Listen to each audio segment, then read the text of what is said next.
नागपुरात सायबर फसवणुकीचे प्रकार थांबण्याची चिन्ह नाहीयेत। ऑनलाईन शॉपिंग नंतर रिटर्नच्या नावाखाली एका व्यक्तीची तब्बल 98,000 रुपयांनी फसवणूक करण्यात आली। आरोपीनं स्वतःला फ्लिपकार्ट कस्टमर केअरचा प्रतिनिधी असल्याचं सांगत ही फसवणूक केली।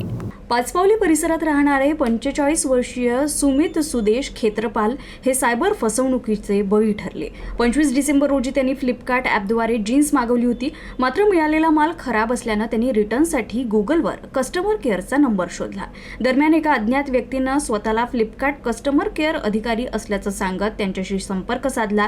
रिटर्न प्रक्रियेत मदत करण्याचं आश्वासन देत आरोपीनं त्यांना मोबाईलची स्क्रीन शेअर करण्यास सांगितलं। स्क्रीन शेअरिंगच्या माध्यमातून आरोपीनं त्यांच्या फोनपे ॲपशी जोडलेल्या पंजाब नॅशनल बँकेच्या खात्यातून 2 वेगवेगळ्या व्यवहारांद्वारे एकूण 98,000 रुपये इतर खात्यांमध्ये ट्रान्सफर केले। बँकेकडून व्यवहाराचा मेसेज आल्यानंतर त्यांना फसवणुकीची जाणीव झाली। त्यानंतर त्यांनी पाचपावली पोलीस ठाण्यात तक्रार दाखल केली।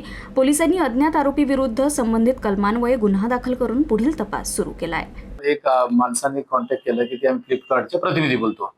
त्याच्यावरून त्यांनी मग हे व्हिडिओ कॉल करा, बाकी वेगवेगळ्या पद्धतीने सांगत होता, तुम्हाला हे पॅन्ट वापस देऊ आणि पैसे जास्त भेटणार असे म्हणून त्या 2-3 मिनिटाच्या जे ऑनलाईन मध्ये हे जे बोलत होतं ते जसं विचारतो तसं हे करत होतं आपले कंप्लेंटर।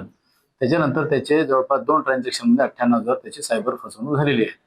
त्या पद्धतीने ते सायबर पोलीस स्टेशनला ऑनलाईन त्यांनी तक्रार केली। त्याच्यावरून आम्ही 98,000 जे फसवणूक केलेली आहे अज्ञात व्यक्तीविरुद्ध गुन्हा दाखल करण्यात आला।